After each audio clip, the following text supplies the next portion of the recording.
Let's discuss all the latest developments with Mr. James Dorsey, Adjunct Senior Fellow on Middle East at Singapore's S. Rajaratnam School of International Studies. Mr. Dorsey, thank you for joining us on the show.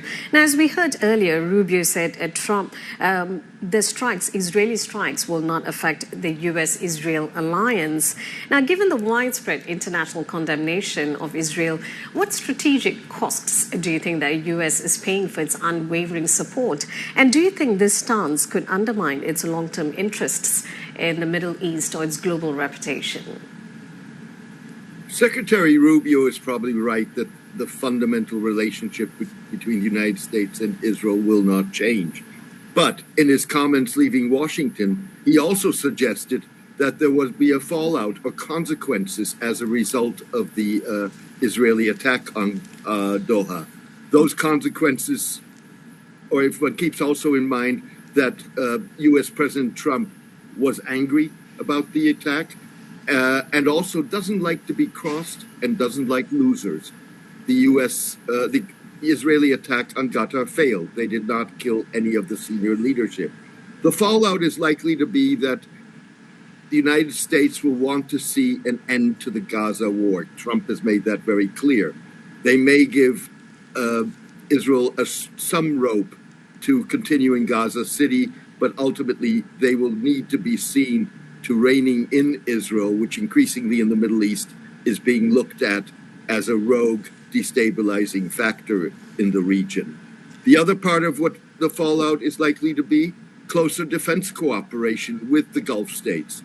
You saw when the Qatari Prime Minister was in Washington in the last couple of days, he went out of his way to stress that the United States was not complicit in the Israeli attack on Qatar and has been pushing for closer defense cooperation. Yeah, Mr. Dorsey, I was going to ask you that because it's not just Qatar that's been condemning these attacks. What we see now is regional countries, regional powers rally to support Qatar. And while they're at it, could they be rethinking their attitudes toward Washington? Could they be rethinking their relations with Washington? There's no doubt question marks in the minds of Gulf leaders regarding the reliability of the United States as a security partner. Fact of the matter is, there is no alternative for the Gulf states in terms of looking for a security partner. I think there are several steps that you could see nonetheless. Those include greater integration of air and missile defense among the Gulf states, something that, by the way, that the United States has been pushing for years. You could also see greater reliance or development of the indigenous or regional military-industrial complex. And you could see, despite a focus on the United States in terms of defense, a diversification Europe, towards China potentially, and towards other suppliers, South Korea, for example. What are your expectations for the upcoming Arab-Muslim leaders meeting? I think we're going to see a lot of expression of solidarity with Qatar. We're going to see a lot of expression of support for a two-state solution of the Israeli-Palestinian conflict, and, of course, condemnation of the war in Gaza, as well as the Israeli attack on Doha. I don't know that you're going to see a lot of really practical results from the summit as such. There are various options, of course, including reducing relations with U.S. companies involved in the Israeli war effort in Gaza, various steps like that. But ultimately, it's going to be more symbolic than anything else.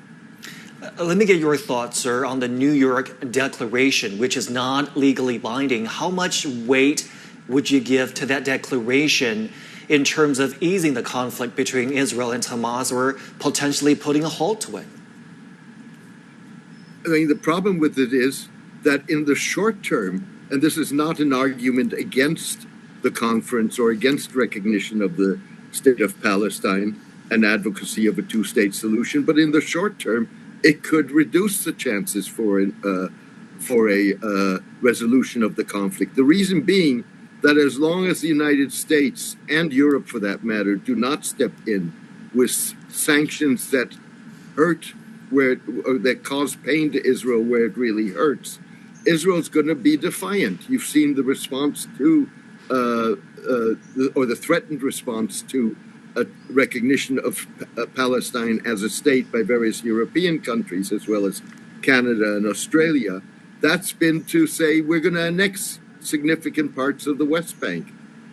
It's going to be U.S. and European actions that force Israel to rethink that's going to change that dynamic. Mr. Dorsey, thank you for your perspectives and for your time.